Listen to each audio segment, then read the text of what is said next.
వైఎస్ఆర్ పేరు తొలగింపుపై మాట్లాడే హక్కు వైసీపీ నేతలకు లేదని జనసేన నేత పీతల మూర్తి యాదవ్ అన్నారు. విశాఖలో ఆయన మీడియా సమావేశం నిర్వహించి పలు అంశాలను ప్రస్తావించారు.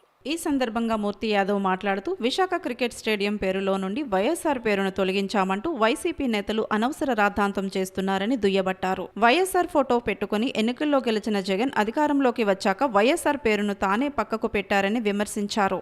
ఆఫీసుల్లో వైఎస్ఆర్ ఫోటోను తొలగించారని, చివరకు సాక్షి టీవీ లోగోలో కూడా వైఎస్ఆర్ ఫోటోను తీసేసి అవమానించారని అన్నారు. ఇప్పుడు పేరు తొలగింపుపై ఆందోళన చేస్తున్న గుడివాడ అమర్నాథ్ అప్పుడు జగన్ను ఎందుకు ప్రశ్నించలేదని నిలదీశారు. కాగా క్రికెట్ స్టేడియం పేరులో వైఎస్ఆర్ పేరు తొలగించలేదని, ఐపీఎల్ మ్యాచ్ టికెట్ల మీద కూడా స్టేడియం పేరులో వైఎస్ఆర్ పేరు ఉందని ఆయన గుర్తు చేశారు.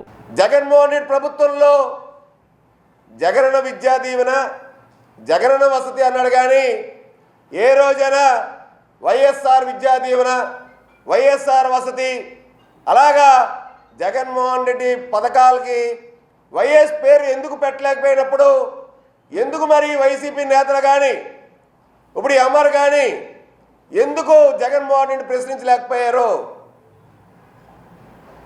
మీరా వైఎస్ఆర్ గురించి, ఆయన పేరు గురించి మీరా మాట్లాడేది?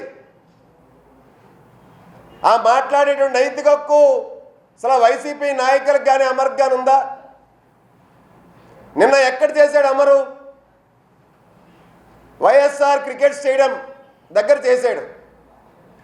ఆ కార్యక్రమం ఎక్కడైతే చేశాడో ఆయన, ఆ కార్యక్రమం చేసిన విజువల్ కూడా దగ్గర ఉంది. ఆ కార్యక్రమం వెనకాల ఇప్పటికీ కూడా YSR ACA VDCA cricket stadium అనే పేరు ఇప్పటికీ అక్కడే ఉంది.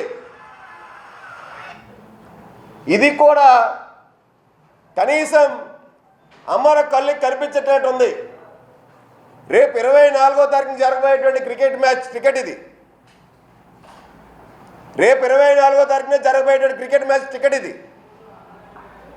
దీంట్లో doctor YSR ACA VDCA international cricket stadium అని సాక్షాత్తు ఇంటర్నేషనల్ క్రికెట్ మ్యాచ్ జరగబోయే టికెట్ల కోసం ముద్రించిన టికెట్. అమర్కి కళ్ళు అవపడకపోతే రెడ్డం సూర్యారావు కంటి వైద్య ఆసుపత్రి ఏదైతే ఉందో ఇక్కడ, అక్కడికి వెళ్ళి చెక్ చేయించుకోవాలి.